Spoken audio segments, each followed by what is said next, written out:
On in.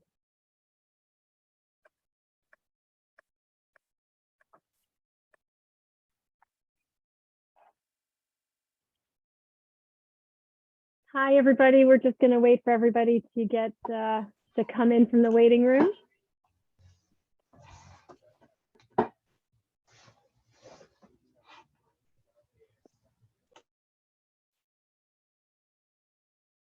All right. I think Marty was the last one in the waiting room. We've got a couple more folks still getting their audio set up.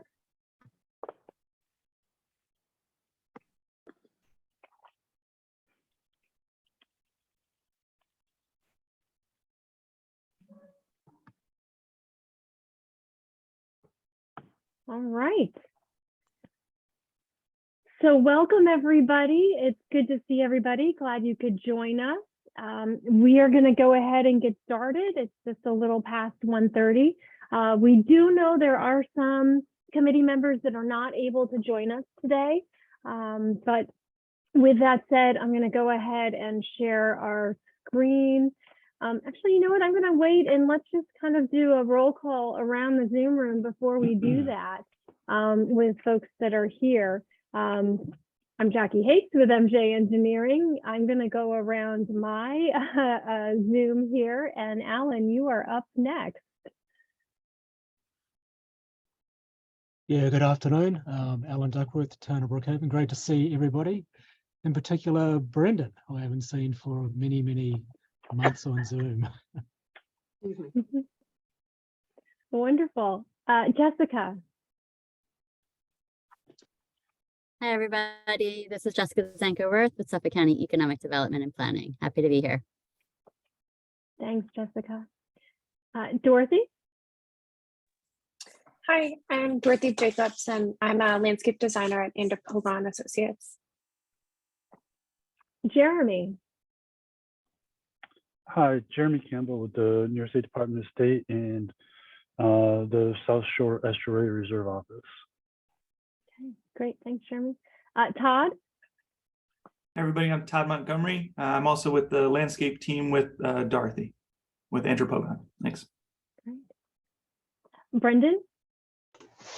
Hi, everybody. I'm Brendan Newell. I'm the park planner at the Fire Island National Seashore here today on behalf of Alex, our superintendent, who is double booked. Happy to be jumping into this process, and I only really found out about the meeting yesterday, so I'll be catching up with the notes. I have the website open, but nice to see you all. Great. And thank nice you, to Brendan. see you too, Alan. Well, especially considering you found out about this yesterday, we're very glad you were able to join us today. Susie. Hi, Susie Goldhirsch from Fire Island Association. I'll bring you up to date, Brendan. Maura. Maura Sperry with the Mastic Beach Conservancy. Thank you. And let's see, Sarah.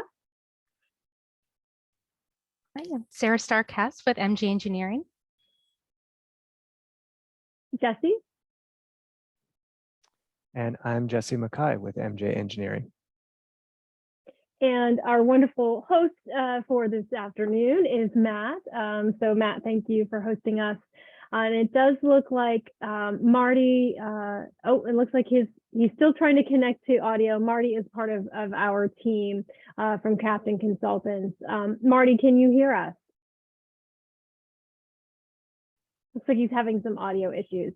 But anyway, that's the group that we have with us today. Barbara Kendall will not be able to join us today for the meeting. She is double booked.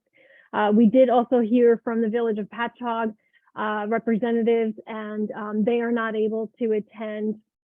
And in addition to that, Howard Myers is not able to attend, but this is being recorded. And so if there are any members that do wish to listen in on the conversation, they can do so. In addition, we will be providing a meeting summary so that everybody can stay up to speed. All right, so with that, I am going to go ahead and jump in and share my screen. Here we go. All right, so we're going to jump right into the agenda. So today what we want to do, we'll share a brief update of of where we are in terms of the schedule, so that everybody understands where we are, what's coming up next. And then we will be sharing online survey highlights. So if you remember, over the course of June through August, we did have an online survey. We've prepared a summary that is currently going through review, and we wanted to share some highlights of what we learned from participants in that survey. And Jesse is going to share that with us today.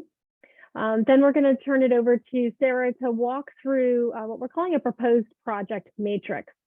This is an internal document that we've been using to, as a group, as a team, to really understand the proposed projects, relationships to one another, where there might be gaps in terms of what we understand to be issues and or geography. And so Sarah's going to walk us through that, and that's going to be the jumping off point for our conversation with you today, is to dive a little bit deeper into ideas and some of the proposed projects to help us better shape those.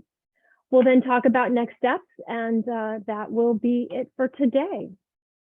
All right. Let's get to, here we go, our current project schedule. So here we are in the fall of 2022, and I think this morning was probably the first morning it felt like fall. It has been quite the warm fall so far. We are going to be talking today, as I mentioned, a little bit more about proposed land and water uses and projects. Our team has been continuously working to revise these and to further define these proposed projects to be incorporated into your LWRP document. And I do want to say, I think from and Andrew Thyberg, another team member of ours who's not able to join us today, from a habitat, flood mitigation, water quality aspect, I think we've got a fairly good handle on that and have been working closely with Alan to take what we've learned from you and the public, as well as town departments, and kind of really shape those. And as I mentioned, Sarah's going to start us in a discussion of where we might need some more input from you to shape other project types. We have started developing various sections of the LWRP document itself. And so that is ongoing. You recall our last meeting together, we talked about the harbor management plan. So that enabled us to initiate the development of that, and that's in progress. I do want to point out also that later this month, the last week of November, our entire project team is going to be in the town of Brookhaven doing site visits over the course of 2 days.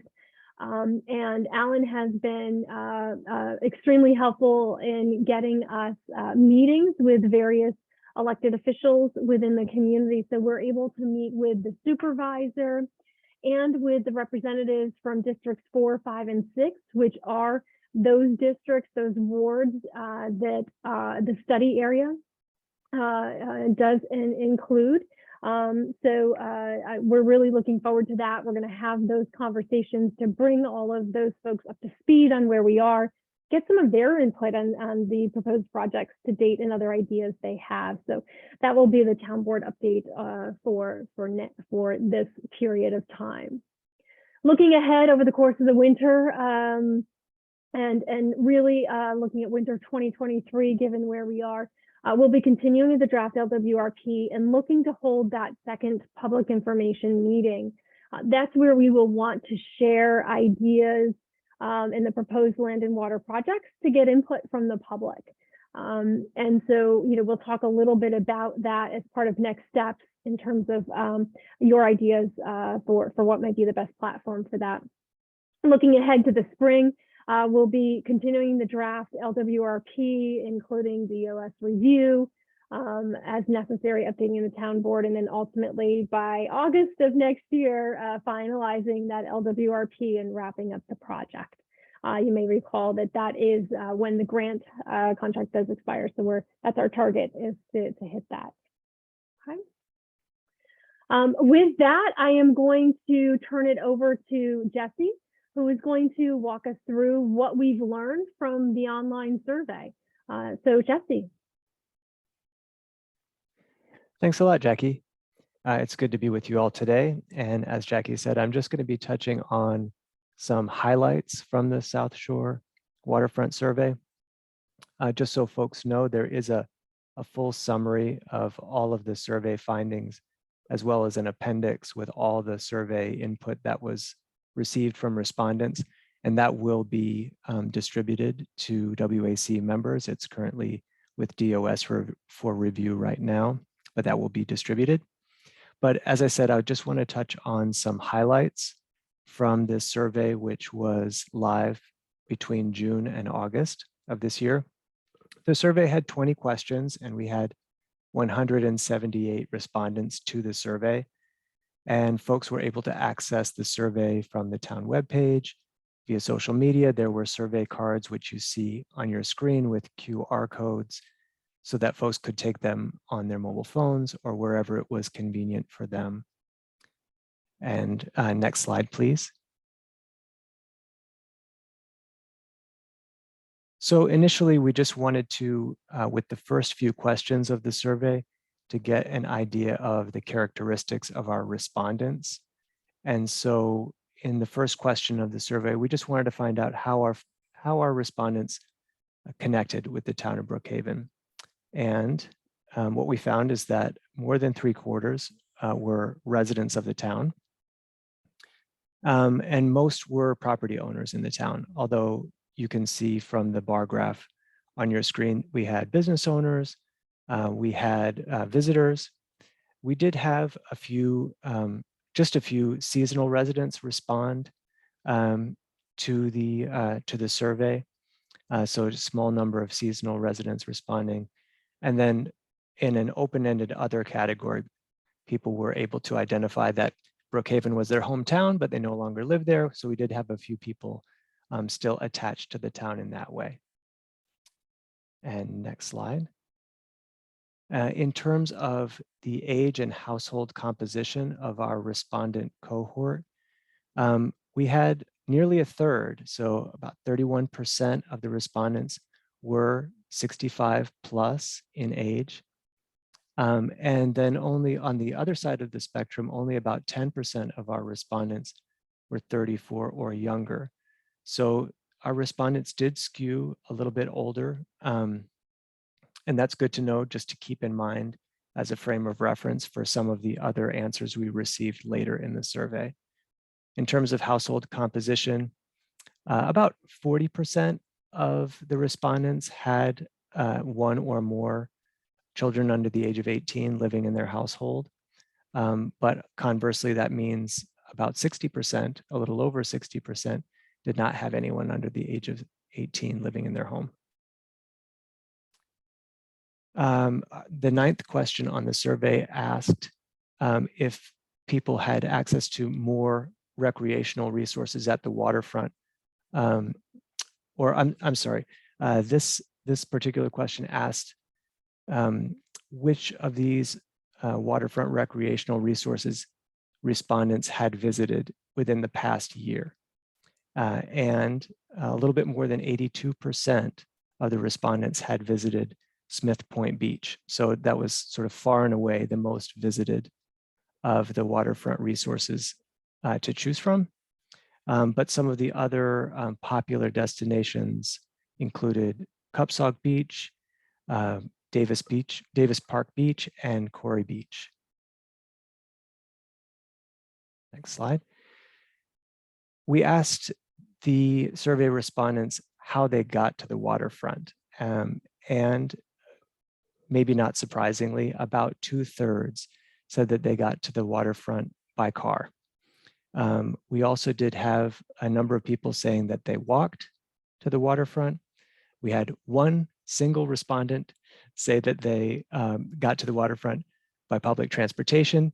And in our open-ended other category, I was curious to see what folks said. And most of those 13% respondents who said other, they said either I live at the waterfront, so there's no commute, or they said that they got there by boat.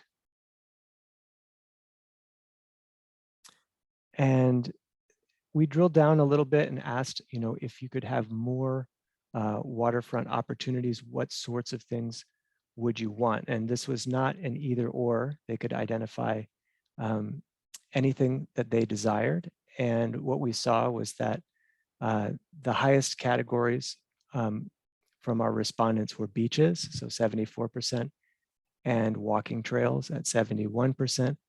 But as I said, these were not necessarily mutually exclusive categories. Folks could have walking trails that involved bay access or near the beach or in nature preserves as well. So these were not, strictly speaking, mutually exclusive. And then toward the back end of our survey, we asked some open-ended questions where we asked initially in question 16 what people thought of as challenges to the waterfront in the town. And we had 109 folks respond, and these were open-ended. So what you see on the left side of your screen represents sort of the most frequently occurring words that we saw. So this word cloud shows we saw a lot of people talking about flooding, about water quality, about access. We had a lot of people, again, this is an open-ended question, but specifically mentioning sewers, cesspools, and then a number of people mentioning issues having to do with zoning and or development. So those were our most common themes in this. On the other side of the coin, we asked respondents what they saw as opportunities in the waterfront areas. And we had 88 responses here. Again, this was open-ended. And so you see the word cloud on the left side of your screen. Access came up again and again and again in various different ways. People mentioned access for fishing, beach access, access for canoes, kayaks, stand-up paddle boards. We also had quite a number of people talking about how sewer capacity improvements would facilitate development or otherwise help improve with water quality. We had a number of people mentioning flooding, sea level rise, and some of the interventions like living shorelines for resiliency. A lot of mention of trails, walking, and biking. Those were themes that came up quite a bit. And then we asked if you had a vision for the waterfront, how would you put that in words? And you see a lot of those words, which should be familiar from the last two screens, where public access came up again and again in a variety of different ways, but specifically by name. Lots of folks talking about open space and also recreation opportunities and water quality and resiliency, so flooding, sea level rise. And I selected a few direct quotations from the vision that people entered on this question. Some of the things people said having to do with access. They wanted public access to enjoy the view of the water and nature. Someone said, we don't want to lose access to our wonderful waterfront, as has happened in the Hamptons. Improved access, walkability. And then down below, you see some things to do with walking trails, parks, open space. So there was kind of a cluster of responses on that theme.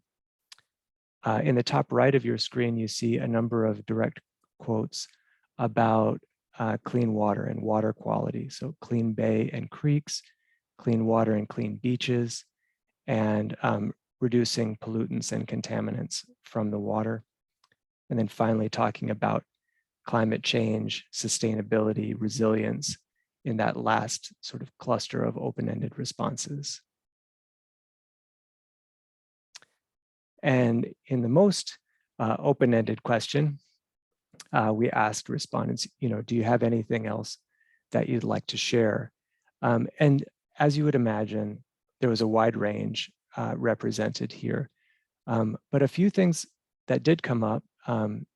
So talking about the ability to maintain the assets that the town has. So we had folks say, if the town is going to invest in our waterfront communities, please have a long-term plan for safety and upkeep. People talking about stronger town presence to protect the waterfront, wanting things to be regularly maintained. So that was a small theme amongst some open-ended responses. And then, as you would also imagine, there were folks who had very specific individual issues that they wanted to advocate for. And you see just a small number of those on the right side of your screen. Folks talking about shellfish and seagrass restoration, also for more public art, and native plant plantings. So we had advocates for all three of those respond in that additional comments section. And then the very last question on the survey asked respondents if they wanted to upload an image that they associated with the town and with the waterfront areas. And we had 18 images submitted, and I chose this selection here because I think it displays a lot of what the waterfront offers in terms of ecosystem services with the dunes and the shoreline. You see recreation represented with beachgoers. You see sort of native habitat with birds, and you see, transportation, recreation with boating as well. So this is just a selection of the uploaded photographs of Brookhaven waterfront areas. Great. Thanks, Jesse. We're going to pause there for a moment. And first of all, make a note that by uploading the photo, folks were agreeing to us being able to utilize the photo for the purposes of this project, that adorable little girl running into the water. But I did want to pause there, and Jesse highlighted very well some of the themes that we heard from the survey.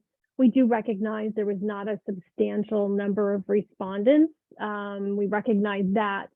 But one thing that we did, our takeaway from this was that the themes identified and that Jesse highlighted from the respondents of the online survey seem to align fairly well with what we heard from our stakeholder discussions and what we've been hearing from our discussions with you.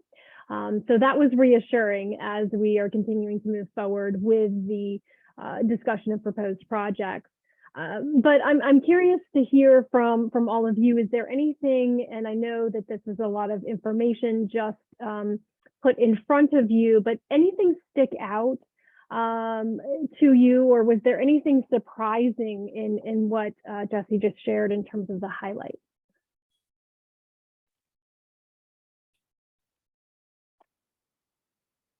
Okay, I'm going to take that to mean nothing surprising.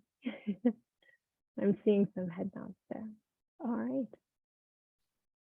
So with that, I'm going to turn it over to Sarah to kind of jump into a little behind the scenes, pulling the curtain aside to share with you a little bit about what we've been doing internally and how we've been understanding all of the proposed projects. So Sarah, take it away. Thank you, Jackie. So over the course of this process, we've been talking a lot about some of your potential proposed LWRP projects. These were projects that came out of numerous discussions with the committee, with stakeholder groups, as well as through input from the public. As Jackie pointed out, many of the themes and some of the issues and opportunities that were mentioned within the public survey, for instance, are reflected in many ways on your proposed project list. Since we last met, our team has been diving deeper into each one of the projects identified. And we wanted to share with you an internal document that we've developed to try to understand the connections between the proposed projects. So this is an internal matrix, but it is represented in two different ways. We took a look at how the projects are related to one another, and with regard to locations throughout your waterfront, and also how some of the key issues that came forth through your committee meetings and stakeholder meetings are can be represented within your projects list through key intervention or potential interventions. So we'll talk through that a little bit more. Really, the key purpose of this is to illustrate some of the connections between these proposed projects, but also to help understand if there are any gaps, perhaps any gaps with relationship to public access or specific locations that may not have a project identified. Okay, so next slide. So one of the ways we took a look at this is by key issues and interventions. So this matrix here, you'll see a little screenshot on the left. There's a listing of issues faced. Some of these issues came out through discussions with you. And that includes issues such as flooding and sea level rise, wetland erosion and loss, deterioration of seagrass, as well as user conflicts on the waterfront. And what we wanted to make sure is that some of these issues that we've heard can be identified in some of your potential projects. So you see on the left-hand side, the issues faced. And then on the top there, you see the restoration intervention. So this is just a small screenshot of this larger matrix. So for instance, marsh redevelopment. If you look down from that one, you'll notice that that particular restoration intervention, if you see an X in one of the issues faced, that particular intervention helps address that issue that we've heard from you. So this is just another way we took a look to make sure that there is some sort of project identified within your LWRP that addresses some of these issues. And then if you go to the next slide, Jackie. Okay. So there are two ways we looked at this. Through restoration interventions, like the screenshot that you see here, as well as through programmatic interventions. So that can also include things like enhancing public recreational opportunities or preparing a bicycle and pedestrian master plan. Some of the restoration intervention examples include marsh redevelopment and protecting and restoring your eelgrass.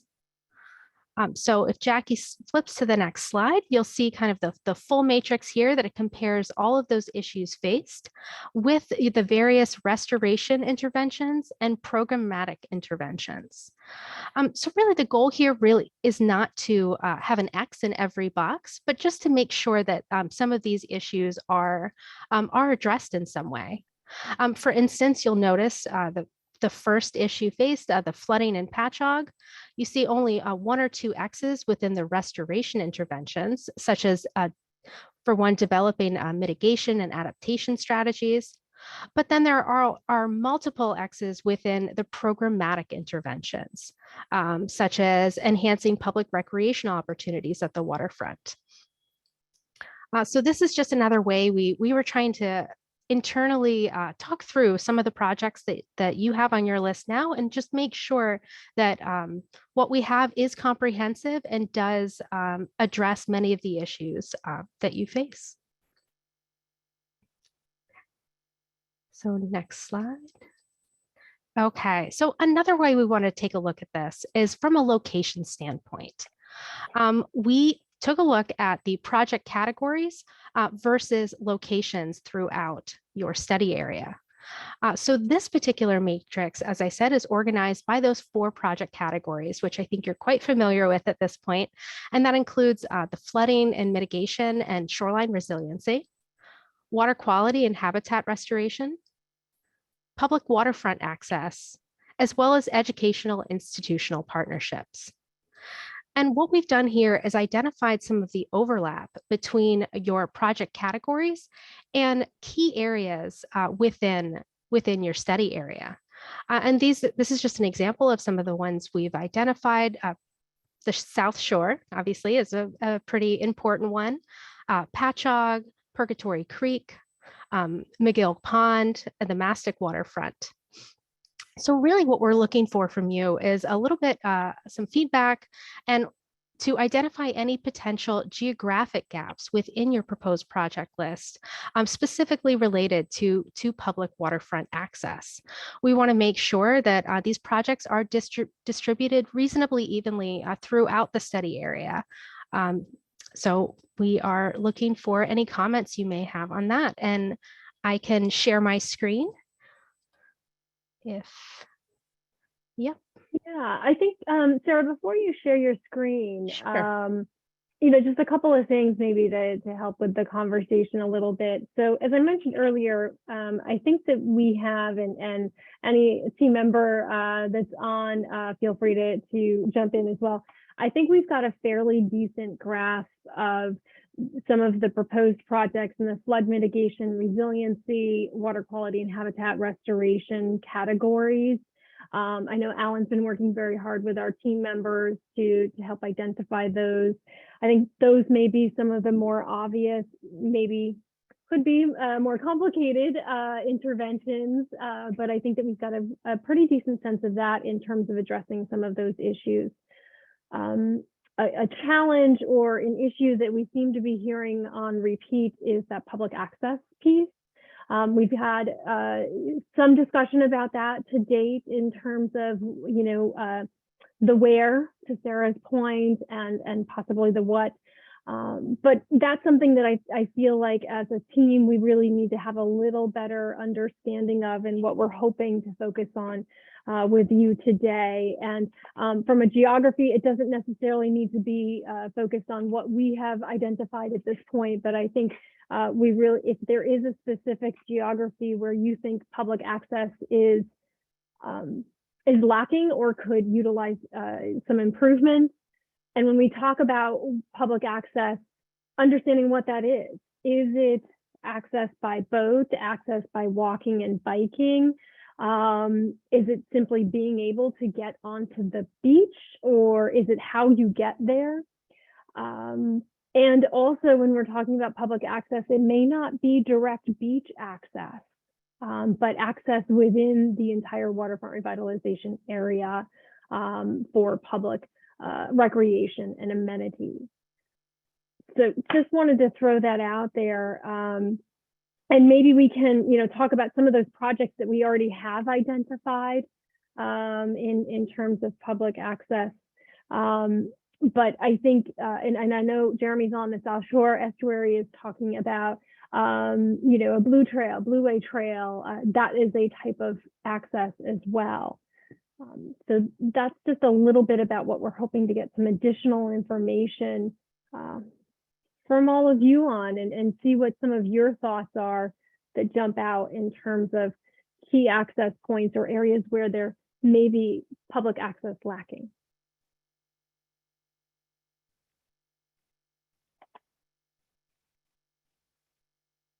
Any initial thoughts?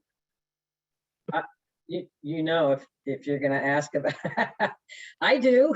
I was wondering why you were waiting for so long, Maura. I don't know.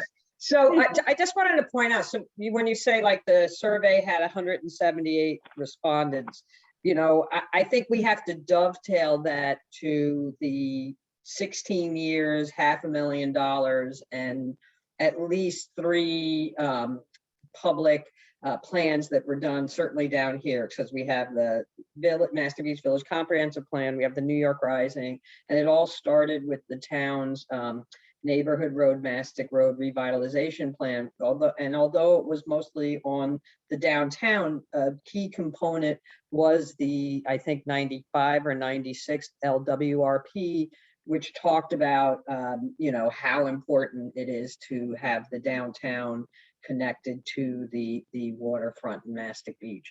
And just to let you know that Johnny Panessa, who I think started and used to be in this group, actually has put together, and I'd love to share it, a blue trail, and we're working on a green trail for the 6 miles of publicly accessible waterfront in Mastic Beach. Excellent, Maura. Alan had tipped us off that might be something that may be available. So I'm very glad you were here today. And if you could share that with us, that would be great. I can do that. We would love to. We have the blue trail. We have not finish the green walking trail, but we will have that pretty soon as well. So let me ask a follow-up question, and Dorothy and Todd, feel free to jump in as well if you have any follow-ups. When you say you haven't finished the green walking trail, is it the concept or planning kind of effort, or will there be the need for additional support resources to implement that later on? Oh, there's going to be a need for support to implement it. But, one of the things that I tirelessly, as Alan will tell you, talk about is that our trail is literally an existing road in the town of Brookhaven. And the ways to make this a trail are not super expensive. They're not super permit crazy because it's already an existing road that can be converted easily to a trail. I think there's a tremendous amount of, with the 40% of the funding for a lot of this infrastructure having to go to at-risk, at-needs communities. We certainly check all those boxes. And I think that the town could easily get the funding through their parks and highways to do a tremendous amount of this work. And at the Conservancy, what we look to do is we're working to try and support the town after that initial trail is made to help to maintain it. But we think that the funding is there to actually create the trail now. And we think, 4 miles of it is on drivable roads that I think you could do traffic calming measures, painted, bicycles, maybe some one-way that might, or some, speed bumps you could put out in the summer. I don't know. Just, I think it would be fairly easy to make a pretty wonderful trail down there. And there is funding to do it. Okay.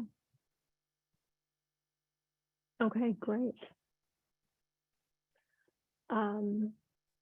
Suffolk County has also worked on the Blue Way Trail Plan. It's not final yet, so I don't know that I could share it with you, but I will find out from the planning department if I can send the draft over just so you guys can see what their recommendations are.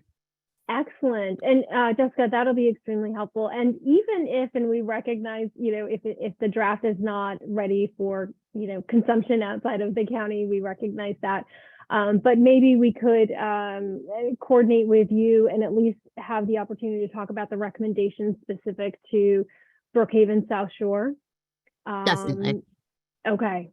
And I think that it might make, more, as you were talking, and Jessica, as you bring that up, it might make sense for Dorothy and Todd and us to maybe have some one-on-one conversations with you all, so that we can dive a little bit deeper in understanding how to formulate the public access projects in a way that can be integrated into your LWRP, and identify what would be needed to implement them. And the reason I say that is that once you have an adopted LWRP, then it opens up potential funding doors, but we want to understand what that step is that needs to be funded to get you where you need to be. So I think that's kind of where we would like to dive a little bit deeper. But yeah, Maura and Jessica, if you would be open to that, we can follow up and schedule some of those more one-on-one conversations.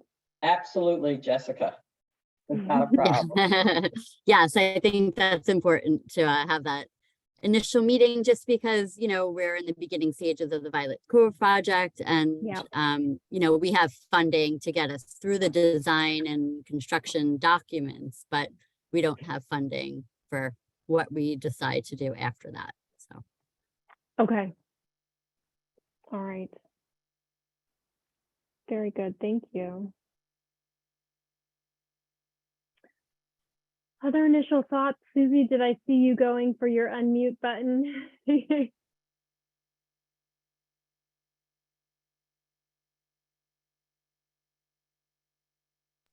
No, the only thing I would add is that all the beaches on Fire Island are available by public transportation, and they're all, there's no permitting involved. The beaches are all public access because they're part of the National Seashore, number one, and also the beaches themselves are maintained by the U.S. Army Corps of Engineers, so they have to be public, and they also have ADA access. After Sandy, when the beaches were re-nourished, there is a ADA access ramp to the beach at each community. Right. One thing the town might consider, I'm not sure they have it at Davis Park, but in Islip Town, there are beach wheelchairs that are available, especially if someone calls ahead or contacts the lifeguard group ahead of time, so that a disabled person could get from the ramp actually down to the seashore. Okay.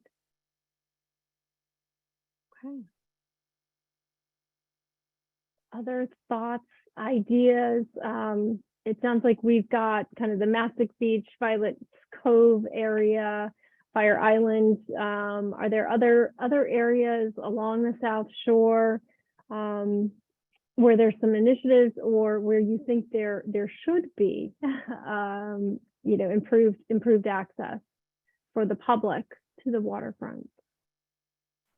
I don't know if it's improved. I just think there's an opportunity to link already existing trails and trail networks. There's I think a federal and there's a state, so that there are different trail networks.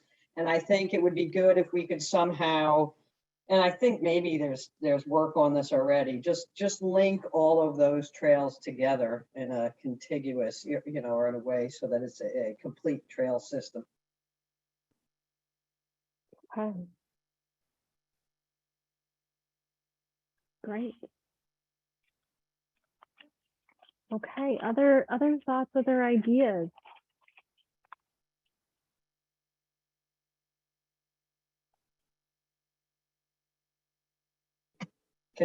Can I just say this, because I'm saying it at every meeting, because now I work in real estate and I can't believe that there is not a required disclosure of properties, whether they're houses or land, being in a flood zone. And I think this is something that really everybody should be concerned about. I don't know. I grew up with the whole thing with swampland in Florida, and I feel like it's the same thing here. And, it is so, being licensed, you have to do so much disclosure. I can't believe having that as a disclosure somehow is a problem. I don't understand why it's not a law already, but I think that we should be working to make it a law. People should have to be told that the property is in a flood zone. I'll get off my soapbox. That is a good point. Unfortunately, it's not just flooding, but people within the town often purchase properties blissfully unaware about that particular property. For example, how many trees they are allowed to clear, where they live, like Maris said, is potentially in a flood zone. So yes, you can certainly have rules and regulations to support that, but it also just comes down to buyer beware and for them to do their due diligence and exploring what property they're going to buy. I understand that, but they make you fill out a bunch of stuff where they do protect you. So I just feel like, add one more thing to protect the idiots out there, because in the end, it protects us, right? I mean, in the end, it protects us. I totally agree, but there's always going to be people that slip through and then complain afterwards. I think one of the major concerns we have with public access is much of the South Shore is locked up. It's privately owned. Understandably, it's beautiful, but it does restrict where people can access the waterfront, and that much of it is, have privately owned homes along the foreshore. There's probably only a few areas left. Mastic Beach is a great example where much of it is still open space, either owned by the county or the town, where you can provide great public access. But maybe there are other areas that MJ Engineering and myself are not aware of, where there is that potential along the South Shore to put in better public access. And the other big concern is, once you have this access, how do you get there? Most people buy a car. And if you do drive your car, where do you park it? So there are, it's not just access to the waterfront, but also just getting there and having the ability to enjoy it. Yeah, and Alan, I think that's what you've just raised is part of what we internally have been kind of just circling around on and trying to understand where else there might be opportunities for access. But a couple of points that have come out in the conversation we're having now, and I think Maura, you did bring this up, is about creating that complete network of existing trails and connecting from a downtown, whichever downtown you might be in along the South Shore, to some of those public recreational amenities, even if they aren't immediately adjacent to the waterfront, because there are some pretty amazing amenities within the South Shore that might not be immediately on the waterfront. But thinking about how those connections could possibly be made. And yeah, that it was interesting, that slide that Jesse showed, one person by public transit, by far the large majority by car, which I don't think we were surprised about that in terms of the responses. But yeah, that means we need to think carefully, to your point, Alan, about what happens when people get there. And where are they going to park and safely? Yeah, and just to connect that again to the downtown revitalization, which hopefully is going to be happening in Mastic Beach. We hope that there's going to be, bike access, rentals, connections to the train stations, so that we can, try and encourage more, when we say ecotourism, try and get people to come beef up maybe public transportation in the summer, shuttles, things like that. That's part of it. And we're hoping that with Beechwood and their plans that we can really foster a real kind of green downtown, that people would come here to be able to use our waterfront and its unique, beautiful nature to come out here and take use of the blue and green trails. Great. Dorothy, I didn't know if you had other comments or questions, and I do want to point out this matrix, like the behind the curtain, is a bit of a beast, but it's been extremely helpful for us to be able to kind of track things. That's why we haven't showed it to you yet, because it's a little overcomplicated for those that aren't living in it. But Dorothy was the one who generated this and was able to compile everything and help us all make sense out of what this means, what the overlap is, because as you know, anytime we're using this, or we're talking about waterfront revitalization, we are talking about systems, whether natural systems, the built transportation system, and there's so much overlap with those, and so this was helpful for us as well. But Dorothy, I didn't know if you had any other just kind of general questions or thoughts to add here. I think one thing that would be helpful to hear a little bit more about, if anyone has any specific spots in mind, more of the kind of inland projects is related to the ponds and dams. If there's any kind of spots of interest that anyone kind of wants to call attention to.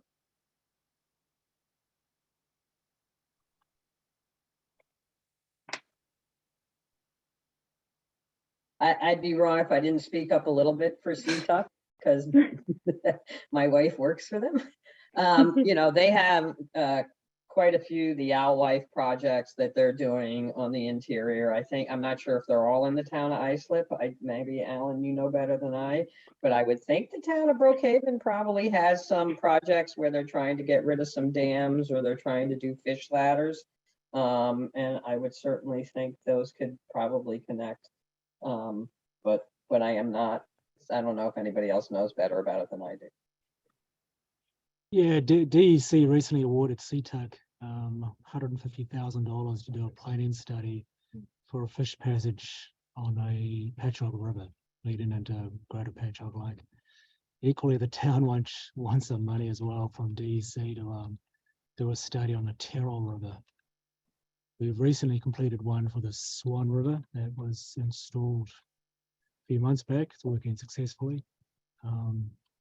But the fish passages are great. I think the town and other towns have done a very successful job putting in fish passages, but running into a situation now where it's ideally you put a fish passage in on public land, just makes it easier.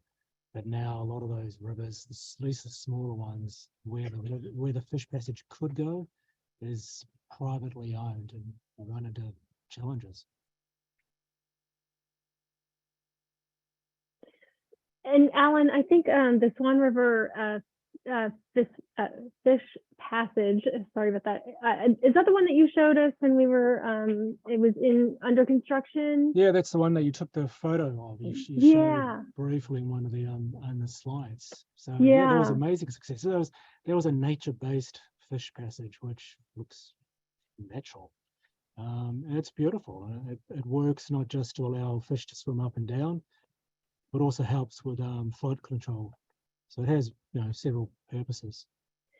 And what struck me about that, Alan, is we were visiting that, it was quite some time ago now, but it was integrated into public space where folks can go and just, enjoy, that, what I would call a pocket park of, even though it's across the street from a rather large natural area with public access, but, that ability to integrate in that function of the natural fish passage into that public access, that public recreational amenity. To me, that seems like a win on so many different levels. To be able to kind of integrate all of that together. I think that's really kind of almost a model of how to integrate in multiple interventions addressing multiple issues. Yeah, it's fantastic. I mean, it'd be great if we could do it elsewhere within the town, and that the sense that, surrounded by suburbia, you can have a fish passage, you can look into the water and you can see American eel and rainbow trout and brook trout actually moving up and down. I was down there just a couple of weeks ago and I could look into it and see fish swimming up and down. It was fantastic. I mean, for anybody any resident who lives locally, or anybody just to drive there, just to see that, it's incredible. Mm-hmm. Go ahead, Susie. Yeah. I apologize if I haven't been paying attention from the last meeting. Could you just quickly say these projects are aspirational, they are proposed, they are not funded, but this is a good idea? Could you just describe what the projects mean and what their next steps are? In general, as it relates to the LWRP? Yeah. Susie, there's not one answer to that. Okay. I think is what makes it a little challenging. So within the LWRP, within the program, there's a section that identifies proposed land and water projects. Those projects could be, and I use the term projects with quotations, right? It could be a program. It could be an educational program, which is a proposed project. And it could be a proposed construction project, like the physical construction and installation of a fish passage. I'm struggling with that today. I don't know why. It could be to prepare a feasibility study to identify possible gaps and bike and ped connections to complete a bike ped network within the entire South Shore. So it could be everything from a study to a program to construction. Right, so it runs the full range of what a proposed project can be within your LWRP. The reason we want to identify all of those is that the LWRP, once approved, the town can then seek funding, generally through the consolidated funding application process, through the LWRP program, to implement those projects. So it could be seeking construction funding. It could be funding the development of that study, that feasibility study. It could be funding that program. So it's a wide range of potential projects, and they might be in various different stages. So say, for example, I'm going to use the the Violet's Cove example. There's been a lot of work done. Jessica just indicated there might be a need for additional funding to fully implement a portion of that. So perhaps the project, after we talk a little more with Jessica and Alan, the project that gets identified within your LWRP is a portion of that implementation piece, not all of the work that's already been completed. Does that make sense? That's very helpful. Thank you. Okay, sure. Yeah, it wasn't an easy yes, no question. Well, I keep thinking, again, this might not be the place to bring it up, but to the projects, wouldn't it be a good idea to have to indicate which projects might be impacted by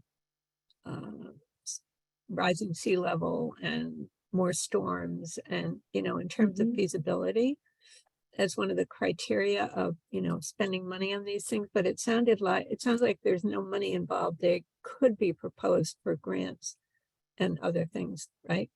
Correct. Okay. Yeah, and what we're hoping is to be as inclusive as possible with the proposed project, so that the town has that ability to be able to move things forward. But to your point with regard to sea level rise and the resiliency aspect of things, part of what we're in the process of doing from an existing conditions piece is looking at and mapping that information. So we'll be able to overlay what we know in terms of potential sea level rise or inundation impacts, rather, where the location of that is in relationship to proposed projects that do have, a tangible, definitive location.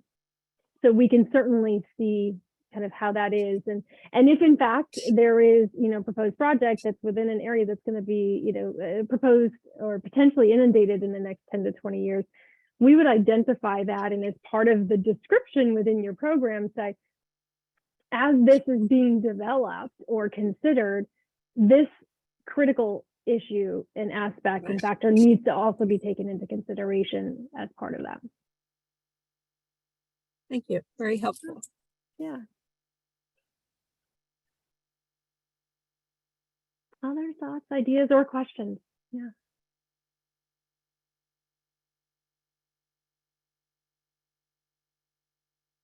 Okay.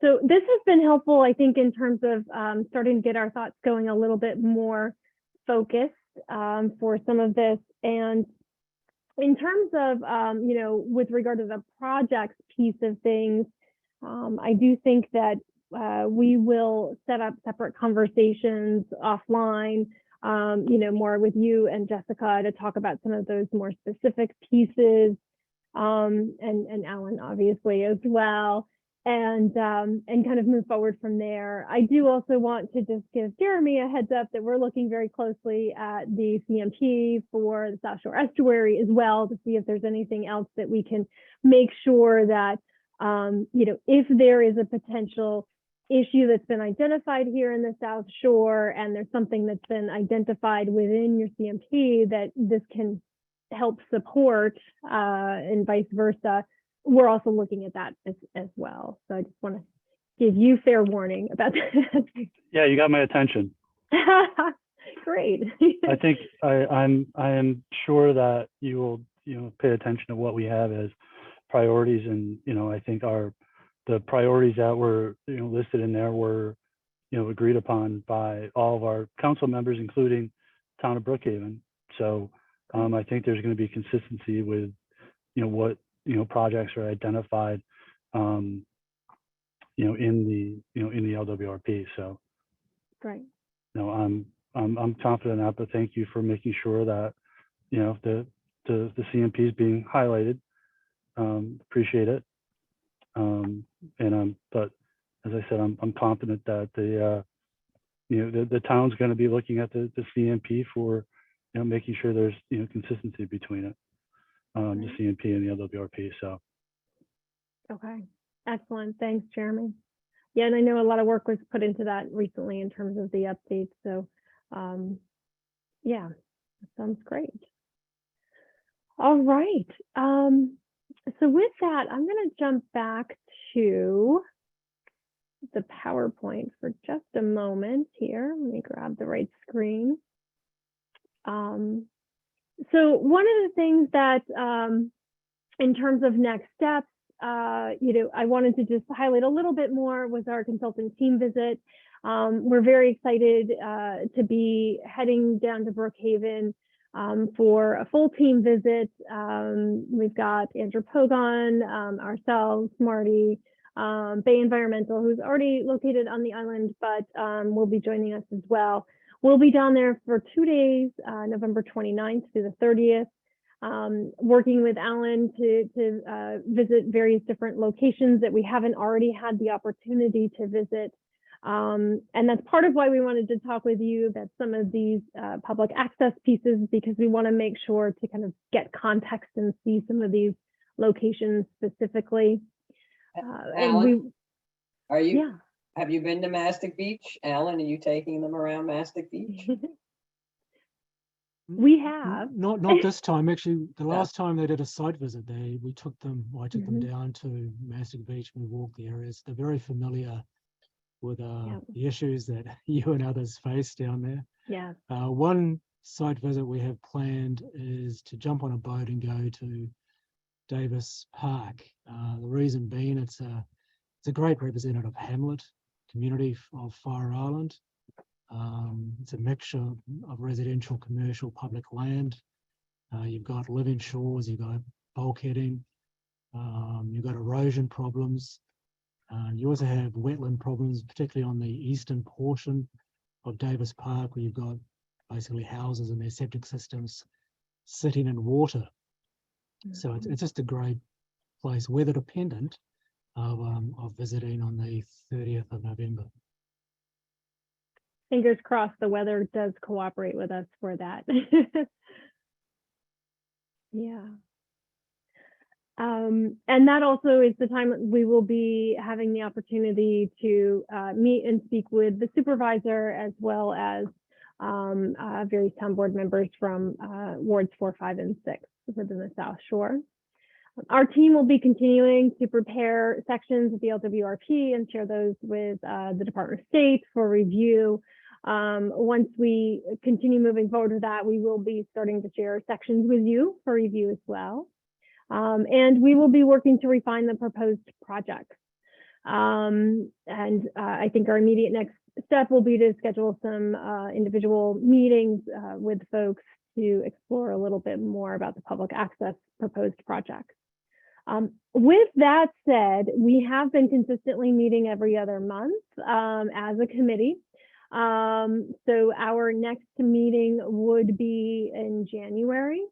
However, we do want to put a question mark next to that, because we want to make sure that each of these meetings is, there's substantial information to share with you, so that they can be productive and meaningful to you. And we want to make sure that we have been able to advance the refinement of the proposed projects and other portions of the LWRP, such as the consistency piece and some of those other elements that are required as part of your LWRP program.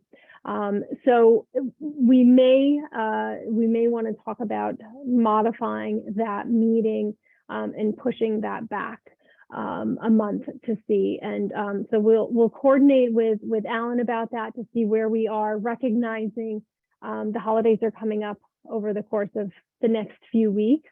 And so we want to make sure that we're able to get everything together in a meaningful way for you by the time we have our next meeting. So with that said, I know there is a calendar hold on that, so please keep that. We'll be working toward that, but keep an eye out for confirmation in your email. And why that is important is because our next public engagement will be a sharing of the proposed projects. And so we want to make sure we're at that point where we're ready to share those with the public and gather input. So we would be looking to do that this winter to be able to continue staying on schedule with the development of this. And we did want to just pause for a moment and get some of your initial thoughts about public engagement. Our first round of public engagement, we did hold 2 in-person open house sessions where folks were able to come in as they pleased in the evening. We held one, we called it kind of the eastern end and one in the western end. Because the study area is fairly large, we wanted to try to make it convenient for folks throughout the South Shore. With that in-person option, that's also where we worked to promote the online survey.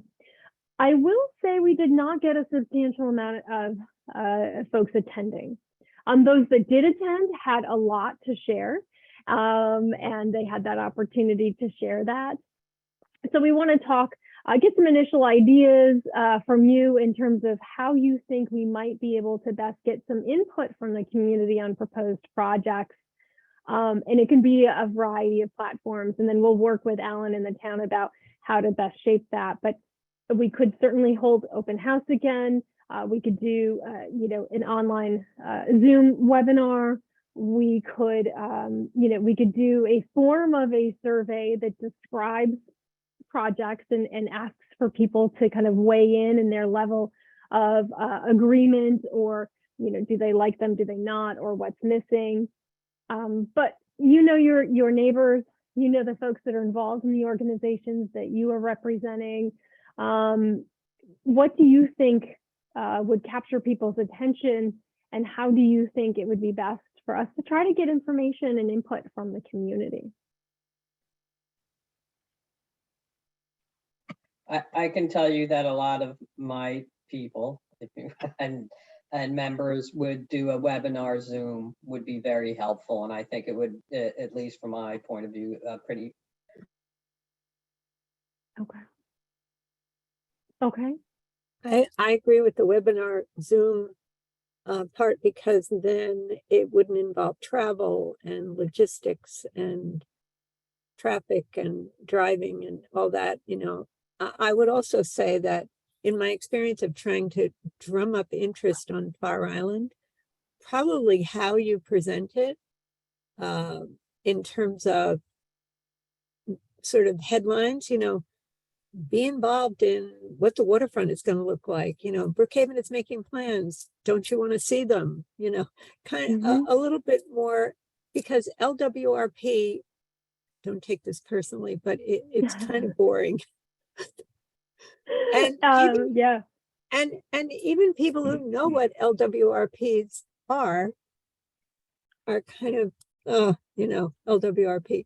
But if you put it in terms of what it means, how are we going to improve our access to the waterfront? What is it going to look like 10 years from now? Or, kind of taglines. And then also circulated among interest groups like Save the Great South Bay group, the SEER, the South Shore Estuary. In other words, have them use their lists. I can do it at FIA. The various communities can send out links, have kind of a snowball effect, people communicating with other people. That might be helpful. Okay. I have a suggestion. You and Maura and Susie, you can both tell me I'm crazy, but No, you're never crazy. You have good ideas, great ideas. So I think what getting feedback, I think there's a bit of a conundrum with being in person to get a lot of feedback and have discussions with people, and making sure they have the opportunity to say what's on their mind or follow up, and versus the online forum where they might not be able to say everything they want to say, or might not have enough time, where they're just maybe sitting in a room kind of just conversing. Would a particular location for a would particular locations help in this effort to get, if there was something that didn't involve travel and as much travel, or getting to something more local? I think it's more the children factor. Okay. Than anything. It's the I mean, if we're on the weekend, yes, then I don't think it's as much of an issue, but I think the issue is having it on a weekday night is just really difficult for most of the people I know that have kids to make. So I wonder if there's some way, and I feel this way for my organization. I'm with the property owners as well, to do a merge where you could somehow have the webinar at a open meeting, that people could come to the meeting as well, have the webinar, but people could comment. You could almost be a merge of a Zoom open meeting, which I think we should be heading towards, right? It would be more representative people to be able to get more people in. So, I mean, can we be the ones that starts trying to make that happen? I will, the only caution I will give you on trying to do a kind of a hybrid Zoom in-person meeting is, if we do not have the proper equipment on site, it's going to be virtually impossible, and it's going to be very clunky. I've tried it, and it's not gone well. And so I'm cautioning. I will, as much as I agree we should be able to do that, it's finding a location that has the proper equipment to allow those that are virtually participating to interact with those that are in person. And if there's not that interaction, it's not a not as good of a productive meeting. I wasn't sure if the technology is quite there yet, but I do think we are heading to that. So it's there. It's there. It's just not available. It's expensive, and not everyone has that capability. I mean, honestly, we at DOS here, we have a thing we can use in a conference room, which works great. But when you get out into a public meeting space that may not have any equipment, it's difficult to pull it off. I've even tried it in one of the town halls for one of our council meetings, and it failed miserably because you just don't know what. And maybe Brookhaven has something. I'm not, and it wasn't Brookhaven that failed miserably. So, but I caution bringing that up. I only caution because it's a great idea. It's just the execution of that idea can be rather troublesome. Yeah, and so Jeremy, I would agree with that. However, we have, depending on the venue, it can be done, but more often than not, it is a little clunky. That hybrid approach more that you're talking about. So we can certainly kind of think through that with Alan and talk about what might be a venue that may have that capability. Another way we can approach the hybrid is, instead of having those options as part of the same meeting, is to hold an in-person open house, give people that option, and then have a webinar where it might be, the information may be shared in a different format, but it's the same information being shared. So that way folks can, choose to come in person.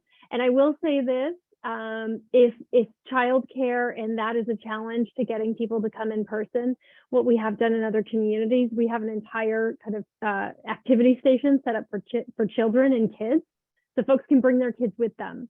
And if that's something that is important, we can make sure to advertise that that is available as part of an in-person meeting. So we certainly can do that.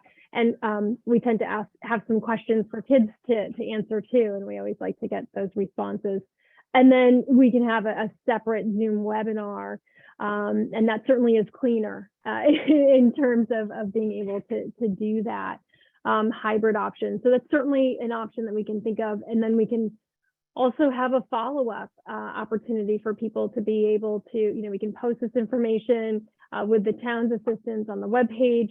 People can go back, access this information, have a comment form that they can provide comments directly so that they can digest some of this, because this meeting will be sharing a lot of information, and it may be hard for people to respond fully without taking some time to think about it. So we also need to keep that in mind in terms of soliciting public feedback. So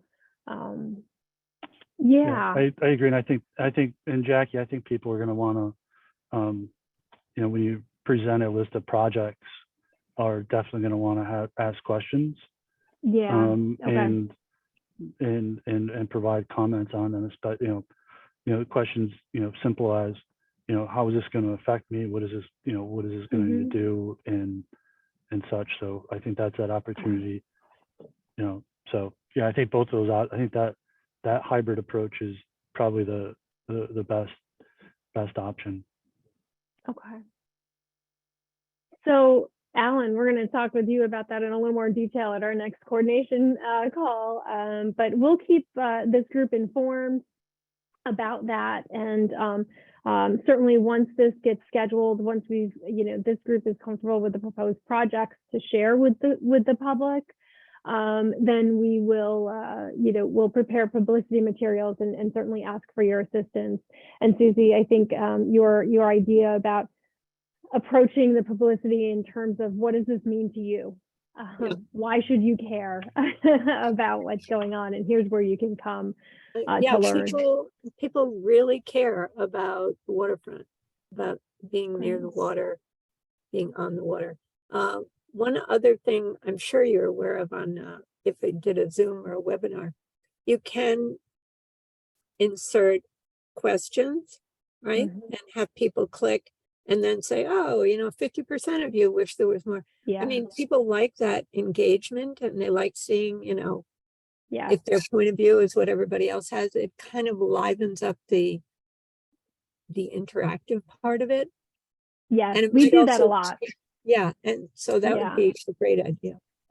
Yeah, Susie, we do that a lot, and we found that within the Zoom program itself, it's somewhat limited in terms of how you can ask those questions. So we also utilize and integrate into our Zoom webinar something called Poll Everywhere, which opens up a lot more doors, and there's a lot more ways you can ask questions and ways that people can share their input, which is really a lot of fun, honestly, because it's real time, and folks can kind of see what everybody else is thinking about. And it's fun for us also, as the facilitators to see how those polls work and how those questions work. So, and it keeps everybody awake. That's right. That's the important part. Yeah.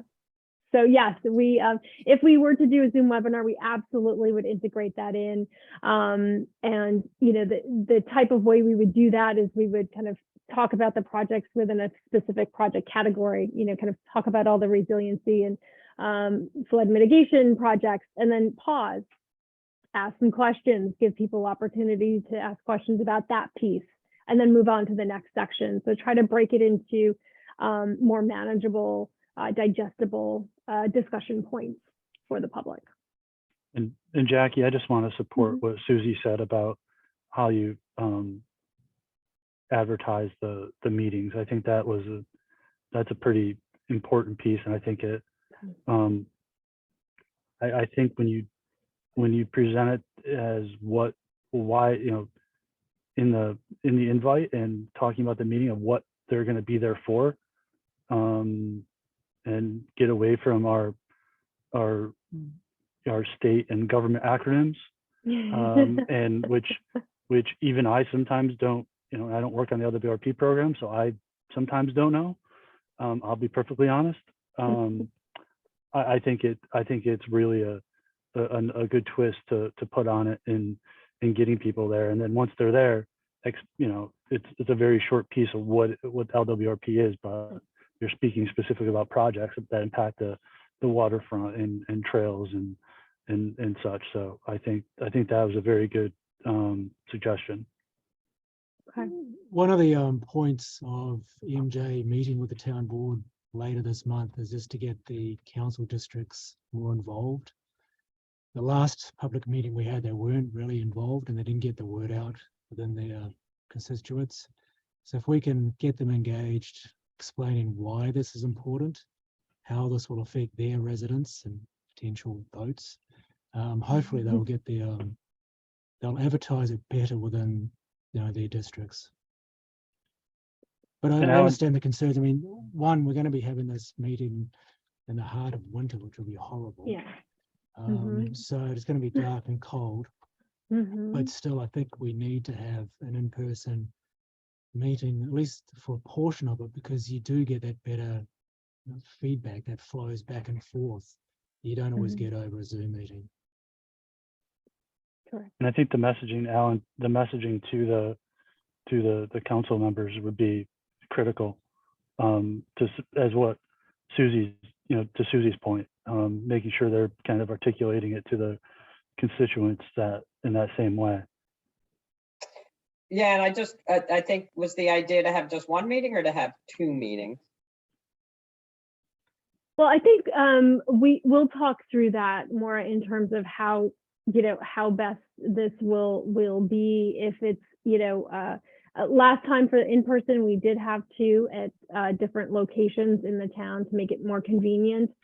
If we do this time, and we're also having the Zoom webinar, we can talk through how best to do that, because we want to make this accessible to as many people within the town as possible. So I think, and part of it may be what facilities are available, and what what we can do with that. So I don't think we know the answer to that, bottom line. Yeah. Okay.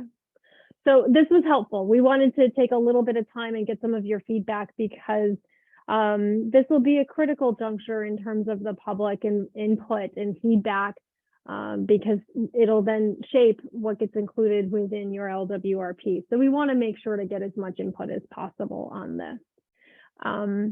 And with that is all that we had today to talk through with you. Alan, I didn't know if you had anything else that you wanted to mention before we close the meeting for today. No, just to somebody to say thanks. I mean, I know these meetings can be a bit challenging to meet at times, so I just appreciate all your input. Sure, thank you. Oh, and Brendan, I see you've raised your hand. Go ahead if you have any. Yeah, so just for future, you can add me to the list for these meetings. I imagine I will just back Alex up when he's unable to attend. And Lindsay would have been doing that, but she's on detail right now. So Mike is retiring, Lindsay's on detail, and Alex is a very busy man. So, so I don't have to rely on the chain of command to hear about the meeting, and I can make sure we have it covered. And then in addition, I guess keep us in the loop on the Davis Park visit. If you would perhaps like us to join, we could see about that. And I would encourage you to take a walk to the edge of Davis Park and maybe walk over to Watch Hill, where there's a visitor center. Obviously that's not town of Brookhaven land, but it does show you the interface of access and different points of access that the community has. Not too far away, there's the you can take the ferry to Watch Hill, or you can take the ferry to Davis Park. And also, have you guys been to the Floyd Estate in Massac? Yeah. Okay, good. I have. The rest of our team hasn't, so we're going to try to fit that in if we can. Yeah. Okay. Well, I guess let us know if you need any assistance. Oh, okay. Oh, thank you for that. I appreciate that, Brendan. Sure. All Jackie, could right. could I just ask for you or somebody on your team to send me a figure that shows the extent of the study area? So I can Absolutely, just talk Jessica. to my staff. Thank you. Yeah, and Jessica, just a quick question while we have you. Sorry, we can do this offline. Is it your Gmail account that we should It be sending is. to? Okay. Unfortunately, it still is. Hopefully by Friday, I'll have my regular account up, but Okay. until Okay. you hear from me, stick to the Gmail. Thank you. Excellent. We will do that. Yeah. Okay. Great. Anything else from any of the committee members? Thank you very much for leading us through this. And I really, in the beginning, when we first started these meetings, I didn't know what to expect, but you're doing a very good job of trying to involve community representatives and helping us see where you are and where you're going. It's really very well done. Thank you, Susie. That's always great to hear. We do appreciate that. But it does take a team. That's why there's so many of us on here today. Well, yeah, collectively, you're all doing a great job. Thank you. All right. Well, thanks everybody. Enjoy the rest of this beautiful day, and we will be in touch with those of you we've already talked about, and the rest of the committee. Keep an eye open for a meeting summary coming in the next couple of weeks. Okay. Thanks everybody. Take care. Thank you. Bye. Thank you. Thank you.